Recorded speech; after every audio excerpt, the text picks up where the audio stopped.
और तेरी का क्या चलन चल गया है? कौन है वामपंथी किसान? वहीं देखिए तपोवन में 11वें दिन रेस्क्यू ऑपरेशन में क्या कुछ सामने निकल कर आया। साथ ही दिखाएंगे कैसे अमेरिका में हिमयुग लौट आया है और क्यों जम रहे हैं अमेरिकी।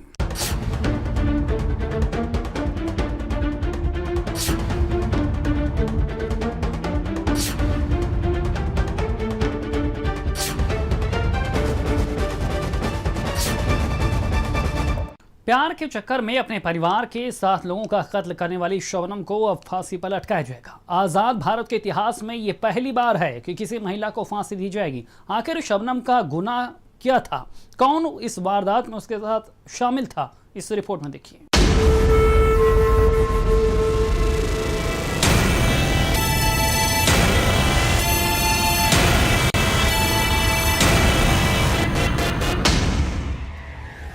साल पहले आशिकी के चक्कर में अपने प्रेमी के परिवार का सफाया करने वाली अमरोहा की शबनम अब फांसी के फंदे पर लटकाई जाएगी। मथुरा जेल के महिला फांसी घर में इसकी तैयारियां चल रही हैं। आजाद भारत में शबनम पहली महिला होगी जिसको फांसी के फंदे पर लटकाया जाएगा। खून के रिश्तों का कत्ल करने की सजा। अमरोहा की शबनम देगी हिसाब। 7 लोगों की हत्या का होगा इंसाफ। शबनम को आशिक संग मिलेगी फांसी। माँ बाप भाई भतीजे सबको मारा था। मोहब्बत के लिए परिवार की चढ़ाई थी बलि। मथुरा जेल में तैयार हो रहा फांसी का फंदा। आजाद भारत में पहली बार महिला को फांसी।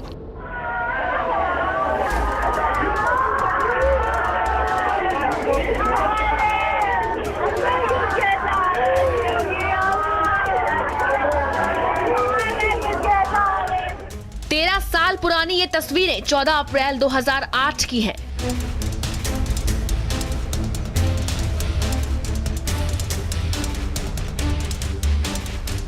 अमरोहा के बावनखेड़ी गांव की इस हवेली में शौकत अली का पूरा परिवार कत्ल हुआ पड़ा था और पुलिस और भीड़ के बीच शौकत अली की बेटी शबनम अपनी बेगुनाही बयान कर रही थी। मेरी हिम्मत ना हुई देखने की। मैंने तो पहले पापा देखे नहीं, मेरी आवाज क्या फौरन। भारी भीड़ और विरोध के बीच 7 लाशों को दफन किया गया और फिर पुलिस ने अपनी तहकीकात के आधार पर शबनम और उसके प्रेमी सलीम को 7 कत्लों के जुर्म में गिरफ्तार कर लिया।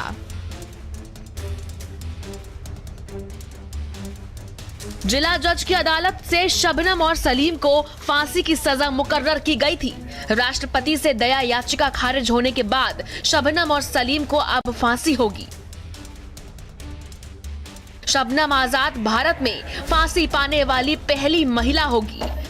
मथुरा जेल के महिला फांसी घर में शबनम की फांसी की तैयारियां पूरी की जा रही हैं।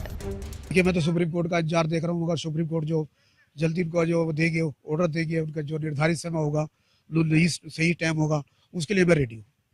शासन से कोई आदेश आया हो मथुरा जेल तक आप पहुंचे? मेरे पे अभी कोई शासन का कोई आदेश नहीं है और जो नखले साहब जो है IG है, DIG साहब है, पहले उनको ही आदेश जाएगा, फिर मेरे पास मेरठ चलेगा, मेरठ जेल तो मुझे जाएगा। राष्ट्रपति को दया याचिका के बाद 2020 में सुप्रीम कोर्ट ने भी शबनम की फांसी की सजा कम करने से इनकार कर दिया था और शबनम और सलीम की फांसी को बरकरार रखा है। सरकार जल्द ही दोनों की फांसी की तारीख और वक्त तय करेगी। AA पास शबनम गांव में ही शिक्षा मित्र थी। मजदूरी करने वाले सलीम से उसकी मोहब्बत हुई और शबनम गर्भवती हो गई। लेकिन इस राज को छुपाते हुए शबनम ने घर वालों को ना तो शादी करने की इच्छा बताई और ना ही गर्भवती होने की बात। शबनम ने सलीम के साथ मिलकर चाय में जहर देकर परिवार को मार डाला और फिर कुल्हाड़ी से सबके गले काट डाले। शबनम के वकीलों ने निचली अदालत से लेकर सुप्रीम कोर्ट तक कानूनी लड़ाई लड़ी, लेकिन अदालत के फैसले को न डिगा सके। जहां से हाई कोर्ट अपील कराया गया था, जो वहां से 2 साल के बाद उनकी अपील खारिज हो गई थी और उन हाई कोर्ट ने वो अपील खारिज करके इनका जो डेथ सेंटेंस है वो कंफर्म कर दिया था। उसके बाद सुप्रीम कोर्ट याचिका डाली गई थी, सुप्रीम कोर्ट ने भी इनकी याचिका खारिज कर दी। फिर राष्ट्रपति पे गए थे ये लोग, तो राष्ट्रपति ने दया याचिका को खारिज कर दिया। तो इस वजह से इनको जो है फांसी का जो हुक्म है वो हुआ रखा है। में जो पुलिस ने एविडेंस कलेक्ट की थी वो सारे गवाह, पहले तो अज्ञात में FIR हुई थी, विवेचना के दौरान ये प्रकाश में आए और उसमें जो बयान हुए उसमें सारे बयानों में इनके खिलाफ एविडेंस आई और ये केस जो है बाखूबी इनके खिलाफ प्रूफ हुआ, साबित हुआ। तब इनको हुसैनी साहब ने इन कन्फेस के और केस के आधार पर इनको सजा सुनाई। 7 लोगों की निर्मम हत्या कर दी थी और उसमें नामजदगी शबनम ने अपने चचेरे भाइयों की फर्जी कर दी थी उन्हें जेल भिजवाने के लिए। ये तफ्तीश 2 दिन बाद मेरे सुपुर्द हुई, मैंने तफ्तीश की तो इसमें जो है घटना का बिल्कुल स्पष्ट वर्कआउट हुआ और जिसमें जिला जज द्वारा अमरोहा द्वारा इसमें फांसी की सजा दी गई। जेल में पैदा हुआ शबनम का बेटा ताज मोहम्मद अब बुलंदशहर के उस्मान के घर में पल रहा है। शबनम ताज की आड़ लेकर अपनी सजा कम कराना चाहती थी, लेकिन अदालतों का दिल नहीं पसीजा। बहुत जल्द शबनम और सलीम की फांसी की तारीख तय होगी, जिसके बाद शौकत अली और उनके परिवार की रूहों को इंसाफ मिल पाएगा। अमरोहा से प्रबल, मथुरा से गौरव चौधरी, शुएब जिया और कैमरा सहयोगी सानू के साथ में नरेंद्र, भारत समाचार, मेरठ। किसान आंदोलन और किसान महापंचायतों से क्या बीजेपी को अपना नुकसान दिख रहा है और किसानों को अपने पक्ष में रखने का क्या मास्टर प्लान है? किसान नेताओं से किस बयान से है नाराजगी? इस रिपोर्ट में देखिए।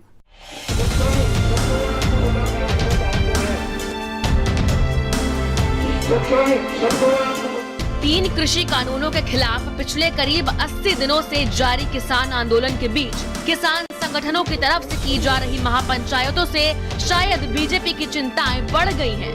यही वजह है कि बीजेपी अध्यक्ष JP नड्डा ने मंगलवार को पश्चिमी यूपी, पंजाब, हरियाणा और राजस्थान के पार्टी नेताओं के साथ बैठक की थी। इन्हीं राज्यों में किसानों में सबसे ज्यादा नाराजगी देखी जा रही थी, जिसका हल ये निकला कि अब बीजेपी भी गांव-गांव और जिले-जिले जाकर किसानों के साथ बैठक करेगी और किसानों को समझाएगी कि ये किसान बिल उनके हित में है और जो भी लोग दिल्ली बॉर्डर पर किसान के नाम पर आंदोलन कर रहे हैं वो लोग वामपंथी विचारधारा के लोग हैं, जो बीजेपी की विचारधारा और देश के विकास को बाधित कर रहे हैं। उत्तर प्रदेश, हरियाणा, राजस्थान के किसानों के बीच जाकर भारतीय जनता पार्टी के कार्यकर्ताओं और नेताओं द्वारा किसानों को किसान बिल के ऊपर जागरूक करने के लिए केंद्रीय गृह मंत्री अमित शाह जी और भारतीय जनता पार्टी के राष्ट्रीय अध्यक्ष JP नड्डा जी ने कल भारतीय जनता पार्टी के वरिष्ठ नेताओं पदाधिकारियों की बैठक ली और उन्हें 10-15 दिन तक पश्चिम उत्तर प्रदेश, राजस्थान और हरियाणा में खापों और किसानों के बीच जाकर किसान बिल की बेहतरी के विषय में बताने और विभाजनकारी ताकतों के षड्यंत्र से आगाह करने का फैसला लिया है। वहीं किसान पंचायतों का सबसे ज्यादा असर पश्चिमी उत्तर प्रदेश में पड़ा है और मुजफ्फरनगर के बीजेपी सांसद ने भी दावा किया कि कृषि कानूनों को लेकर बीजेपी सरकार से कोई किसान नाराज नहीं है। जाट समुदाय अब भारतीय जनता पार्टी से दूर होता जा रहा है और नाराजगी है उनके बीच में। नहीं भाई, ऐसा कुछ नहीं। अभी तो चुनाव नहीं है, कुछ नहीं है। अभी तो दूर पास मत करो, हमें आइडेंटिफाई मत करो। किसान आंदोलन है, सब वही रहने दो। किसान आंदोलन पे क्या कहेंगे? लगातार आंदोलन जारी है, कई किसानों की जान भी चली गई इस बीच में। बिल्कुल, बातचीत होगी, हल निकलेगा। बातचीत से ही हल निकलेगा। और क्या इसके अलावा तरीका क्या? दूसरी तरफ बीजेपी नेताओं की तरफ से किसान नेताओं और किसान आंदोलन को वामपंथी विचारधारा से जुड़ा बताने का किसान नेता राकेश टिकैत ने कड़ा विरोध दर्ज कराया है। तो वहीं भाकयू युग के राष्ट्रीय अध्यक्ष नरेश टिकैत ने कहा कि किसान आंदोलन लंबा चलेगा और सरकार कुछ भी कहे, किसान किसान ही रहेगा। कोरोना खत्म हो गया, वो खत्म हो गया, नहीं चलनी नहीं को बेचने का प्लान है ना, ठेके पे देंगे ना, कंपनी को बड़ी बड़ी देंगे, रूट लग रहे बढ़ने। कल की क्या प्लानिंग करेंगे? जगह जगह रहेगा, वो करेंगे उसको 3-4 घंटे का रहेगा। रास्ते में स्टेशन पर अब स्टेशन पे या रास्ते पे तो पब्लिक कर रहे। अब क्या पता कितने महीने लगेंगे, तैयारी को अभी तक चलती रही है। भाजपा पार्टी में खूब खलबली में चली अगर इसमें शुरुआत आ गई तो 16 MP कम तक हमें एकदम टूट का हुआ इसमें 16 MP एकदम टूटता है। आने वाले कल की तो न देख रही बातचीत, आने वाला कल कितना खतरनाक होगा, ऐसी तो उम्मीद की सुकून थी, जैसा ही जोड़ दिया काम।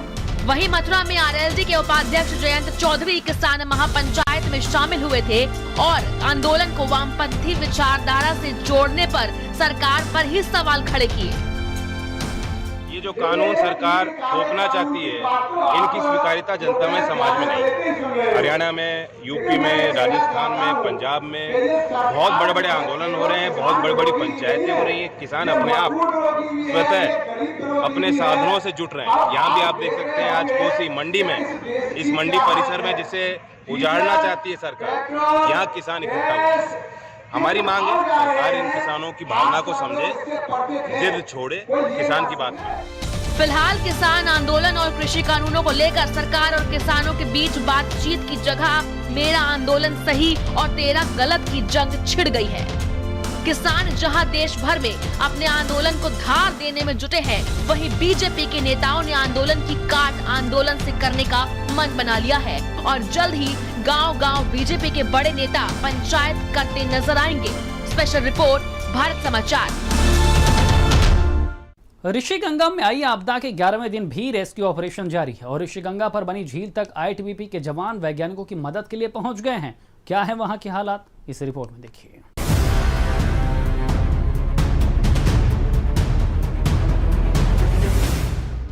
ऋषिगंगा में आई आपदा के 11वें दिन बुधवार को भी तपोवन सुरंग से मलबा हटाने का काम जारी था। मंगलवार को सुरंग से 2 शव बरामद हुए थे। वहीं सुरंग में अचानक से पानी आने पर मलबे को हटाने का काम रोकना पड़ा, जिसके बाद बुधवार मलबा हटाने का काम शुरू हो पाया था। ये आज हमारे यहाँ पे टनल में काफ़ी पानी भी आ रहा है, तो उसके लिए डीवाटरिंग पंप भी लगाया गया है कि उसको डीवाटर करके फिर आगे जिससे एक्सकवेशन का काम किया जा रहा है। और दूसरा वाला हमारा जो बराज साइट है, वहाँ पे भी स्लश पंप्स लग चुके हैं, तो वहाँ पे साथ में पानी भी डाला जा रहा है और स्लश भी किया जा रहा है। और थोड़ी सी एक हार्ड जगह मिली है, एक जो एनडीआरएफ को भी भेजा गया था कल, वहाँ पे उन्होंने मैनुअली भी ढूंढ खोज काफ़ी करी है और वो अब थोड़ी सी हार्ड हो गई है, जिसमें शायद जेसीबी जा पाए, तो उसमें अभी हम लोग एक बार डाल कर भी देखेंगे। और बाकी रैनी वाली साइट में भी लगातार काम चल रहा है और आज मशीन नदी के दूसरे साइड भी क्रॉस करा दी गई है, जिससे उधर भी ढूंढ खोज का कार्य जारी रह सके। दूसरी तरफ आईटीबीपी का एक दल ऋषिगंगा के मुहाने पर बनी झील तक पहुंच गया है। ये दल झील पर रिसर्च करने पहुंचने वाले वैज्ञानिकों की मदद करेगा। साथ ही पैंग गांव के पास हेलीपैड भी बनाया जाएगा। आपदा के बाद ऋषिगंगा का पानी रुका हुआ है, जिससे वहां झील बनी हुई है। आईटीबीपी प्रथम वाहिनी सुनील के सीईओ वेणुधर नायक का कहना है कि आईटीबीपी के जवान वैज्ञानिकों को सहयोग के लिए गए हैं। हम ताज़ा अपडेट बताएं आपको, तो जो इसके टनल के पीछे है वहाँ भी पंप लगा करके उसको पानी बाहर निकालने की कोशिश की जा रही है, क्योंकि वो ज़्यादा मड है, तो वहाँ पर एक दूसरा पंप लगा कर सेटल करके पानी दे के उसको घोल करके पानी बाहर निकालने की प्रयास किया जा रहा है वहाँ से। और टनल के अंदर से तो पंप लगा करके पानी बाहर निकल रहा है। उससे कोशिश यही की जा रही है कि पानी निकले बाहर, तो फिर मशीन अंदर भेजे और फिर जो मलबा उसका बाहर लेके आए। तपोवन सुरंग के अंदर से पंप मशीन लगाकर पानी निकाला जा रहा है। वहीं रैनी गांव के इलाके में खोजबीन टीम लगातार सर्च ऑपरेशन चला रही है। ग्रामीणों का कहना था कि कई आवारा कुत्ते गौरी कुंड में भटक रहे हैं, जिसके चलते शवों की तलाश के लिए वहां भी एक टीम भेजी गई थी। अभी टनल में डी वाटरिंग का काम जारी है। वहाँ पर कुछ पानी भर गया था, वाटर लॉगिंग हुई थी, तो मशीन पंप्स लगे हुए हैं जो पानी को बाहर निकालने का काम कर रहे हैं। और इसके अलावा रैनी विलेज में जो हमारी टीमें काम कर रही हैं, वहाँ पर भी सर्च का काम जारी है। एक छोटा एरिया वहाँ बच गया है, जिसको भी फिलहाल सर्च किया जाना बाकी है। जेसीबी वहाँ काम कर रहा है और साथ में हमारे जो रेस्क्यूअर्स हैं वो मैनुअल सर्च भी वहाँ पर कर रहे हैं। इसके साथ नदी के एरिया में धौलीगंगा से लगभग आगे 14 किलोमीटर तक का एरिया मैनुअल सर्च किया जा चुका है टीम द्वारा। अभी विष्णुप्रयाग से नीचे धौलीगंगा के साथ साथ, नदी के साथ साथ, रिवर बेड के साथ साथ डेड बॉडी सर्चिंग का कार्य जारी है। इसके अलावा विष्णुप्रयाग से अपस्ट्रीम जो अलकनंदा रिवर आ रही है, एक बैकफ्लो उसमें भी आया था पानी का। जब कभी एक नदी में पानी ज़्यादा आता है तो दूसरी जो उसकी ब्रांच रिवर है उसमें पानी बैकफ्लो मारता है, तो उस बैकफ्लो लगभग 400, 500, 700 मीटर तक पीछे पानी गया था। वो एरिया को भी थॉरो सर्च एनडीआरएफ टीम द्वारा किया जा चुका है।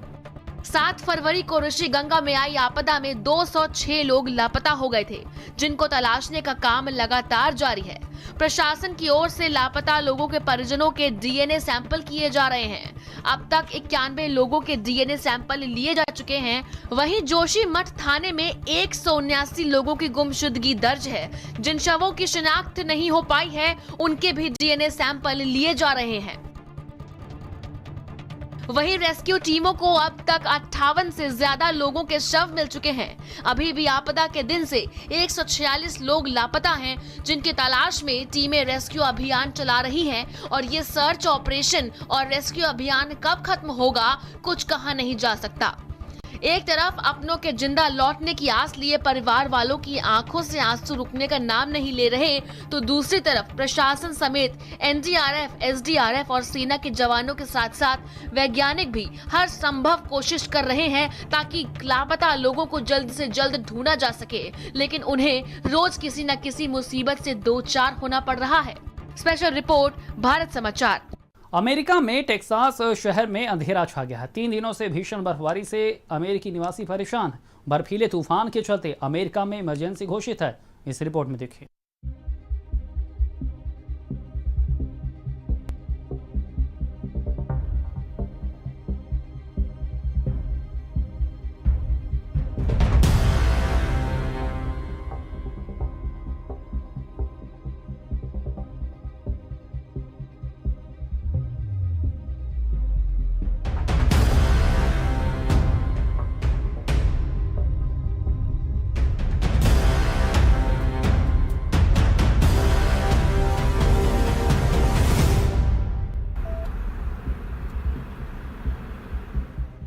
अमेरिका में हर साल सर्दी के महीनों में किसी न किसी राज्य और शहर में बर्फीले तूफान आते रहते हैं, लेकिन इस बार की सर्दियां अमेरिका में कहर बरपा रही हैं और ये कहर कितना भयंकर है, इस बात का अंदाजा इस बात से लगा सकते हैं कि टेक्सास शहर का तापमान -21 डिग्री सेल्सियस तक नीचे गिर गया है।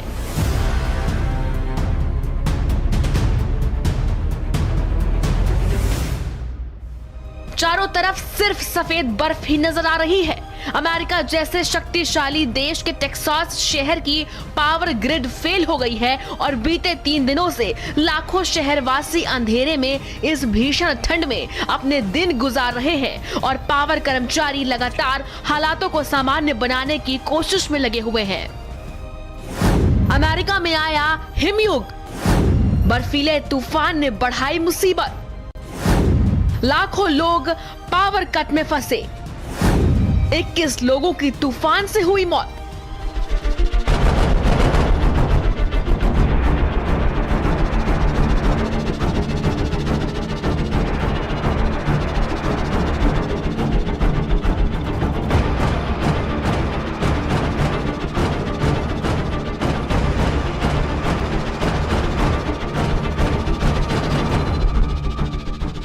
अमेरिका के टेक्सास में बर्फीले तूफान के चलते 21 लोगों की मौत हो गई है। कई इलाकों में पावर कट भी हुआ है, जिसके चलते इन इलाकों में लाखों लोग फंसे हुए हैं। पूरे टेक्सास में बर्फीले तूफान की चेतावनी जारी कर दी गई थी। इलाके में और बारिश होने की भी आशंका जाहिर की गई है। राष्ट्रपति जो बाइडेन ने रविवार को ही टेक्सास में आपातकालीन आपदा की घोषणा कर दी थी। व्हाइट हाउस की तरफ से जारी बयान के मुताबिक इन इलाकों में मदद के लिए अभियान चलाया जा रहा है, लेकिन इस बर्फीले तूफान ने मुश्किलों को और ज्यादा बढ़ा दिया है। आइए आपको बताते हैं कि अमेरिका के किन किन शहरों में इस बर्फीले तूफान का असर हुआ है। टेक्सास में हुई बत्ती गुल, लाखों घरों में छाया अंधेरा, सर्दी के दानव ने अमेरिका को घेरा, शहर शहर बर्फ बरपा रही कहर, डैलस ह्यूस्टन में -23 डिग्री तापमान, नॉर्थ कैरोलिना में आया बवंडर। अमेरिका में बर्फीला तूफान जमकर कहर बरपा रहा है। दक्षिणी मैदानी क्षेत्रों में बर्फबारी के साथ आए बर्फीले तूफान की वजह से सैकड़ों उड़ानों को रद्द किया जा चुका है। वहीं हजारों घरों की बत्ती गुल हो गई है। सड़क पर लोगों का निकलना मुहाल हो गया है और तापमान माइनस में जा चुका है। चारों तरफ सिर्फ बर्फ की चादरें ही दिखाई दे रही हैं। स्थिति इतनी ज्यादा बिगड़ चुकी है कि देश में आपातकालीन इमरजेंसी घोषित कर दी गई है। अमेरिका को इस बर्फीले तूफान से कब मुक्ति मिलेगी ये कहना बहुत मुश्किल है, और कब हालात सामान्य होंगे नहीं कुछ कहा जा सकता, क्योंकि हर गुजरते दिन के साथ सर्दी का सितम बढ़ता ही जा रहा है। स्पेशल रिपोर्ट, भारत समाचार। जिन नदियों के नाम पर काशी का नाम वाराणसी पड़ा, वो नदियां अपनी बदहाली की कहानी कह रही हैं। देखिए कैसे अपने अस्तित्व को खो रही है वरुणा नदी और क्या है उसकी हालात इस रिपोर्ट में। वाराणसी की पहचान वरुणा तोड़ रही दम। वरुणा नदी अब बन गई नाला। प्रशासन की अनदेखी से हुई दुर्दशा। नदी के अस्तित्व पर सवाल। वाराणसी आने वाले सैलानी हो या आमजन, वाराणसी की पहचान से जुड़ी वरुणा नदी इन दिनों हर किसी के लिए अजूबा बन गई है। गंदगी, कूड़े से पटने व अतिक्रमण के चलते ये पवित्र नदी अब नाले का रूप ले चुकी है। ऐसा नहीं है कि वरुणा के प्रति सरकार और लोगों की ये बेरुखी कोई आज की बात है, लेकिन अफसोस इस बात का है कि पिछली सपा सरकार द्वारा वरुणा के सुंदरीकरण की योजना, जिसे वरुणा कॉरिडोर प्रोजेक्ट का नाम दिया गया था, वो शुरू तो हुई, लेकिन सरकार बदलते ही सब कुछ बदल गया। इसके सुंदरीकरण पर मानो ग्रहण लग गया। ये नदी अब फिर से कूड़े का अंबार बनती जा रही है। ना तो यहाँ कभी सफाई रहती है और ना ही जो हमारे ये कॉरिडोर का ड्रीम प्रोजेक्ट था अखिलेश भैया का, अभी तक कुछ भी उसमें दिख ही नहीं रहा है। वाराणसी शब्द की उत्पत्ति वरुणा और अस्सी इन दो दियों के नाम से हुई है, क्योंकि उस समय वरुणा नदी और अस्सी नदी के बीच में काशी यानी वाराणसी बसता था। इस बात से अंदाजा लगाया जा सकता है कि कभी वरुणा नदी का क्या महत्व रहा होगा, और शायद इसी महत्व को पुनर्जीवित करने के लिए वरुणा नदी के किनारे 10 किलोमीटर एरिया को डेवलप कर नया स्वरूप देने का कार्य शुरू हुआ था, लेकिन अफसोस कि ऐसा हो नहीं सका। वरुणा नदी के किनारों को सिंगापुर और मलेशिया के तर्ज पर विकसित करने की योजना पर काम काफी आगे बढ़ चुका था, मगर आज ये पौराणिक नदी सिर्फ एक नाला बनकर रह गई है, जहां गंदे पानी का अंबार है। इसके किनारे कूड़ा घर बन गया है और अतिक्रमण का शिकार भी हो गए हैं। जब से हमारी ये नई सरकार आई है तब से जो सामान थे वो भी जल गए, गायब हो गए। कितने सामान कितने लोग कहाँ ले गए, सफाई रहती नहीं। अभी कुछ दिन पहले यहाँ पे छठ पूजा था, तो आप देखे होते तो आप कहते कि क्या ये नदी है कि कुछ है भी नहीं, आपको नाला टाइप का लगता। ऐसा नहीं है कि वर्तमान सरकार इसे पूरी तरह से नजरअंदाज ही करती है, लेकिन उतना ध्यान नहीं दे रही जिसकी हकदार वरुणा नदी है। अभी जो साफ सफाई की व्यवस्था है उसे खाना पूर्ति से ज्यादा कुछ नहीं कहा जा सकता। यहाँ पे स्वीपर आते हैं, खाली ऊपर ऊपर झाड़ू मार के चले जाते हैं। नदी में कोई सफाई नहीं हुई है आज तक, ठीक है। और उनका जो एरिया है ज़्यादा दूर तक वो साफ़ भी नहीं करते। आप देख भी सकते हैं हमारा यहाँ का माहौल। लोग मॉर्निंग वॉक पे, लेडीज़ जेंट्स, STF वाले भी बहुत सारे लोग आते हैं, छापा मारते हैं रोज़, 4-5 लड़कों को उठा के भी ले जाते हैं, लेकिन इस पर किसी की नज़र नहीं पड़ती। ये क्या वही वरुणा है जिनकी पहचान वाराणसी से जुड़ी है? और यहाँ कैसे पर्यटन को बढ़ाया जा सकता है जब कूड़े का जो ढेर है उसके साथ साथ मरे हुए पशु भी यहाँ मौजूद हैं, यहाँ आने का मन नहीं करता है। तो हम कैसे उम्मीद पाल सकते हैं इस वरुणा कॉरिडोर के पास हम पर्यटन को बढ़ावा देंगे? मेरे जयसवाल के साथ रोहित सिंह, भारत समाचार, वाराणसी। तो दिन भर दिल्ली के आज के एपिसोड में फिलहाल इतना ही। नमस्कार। यूपी से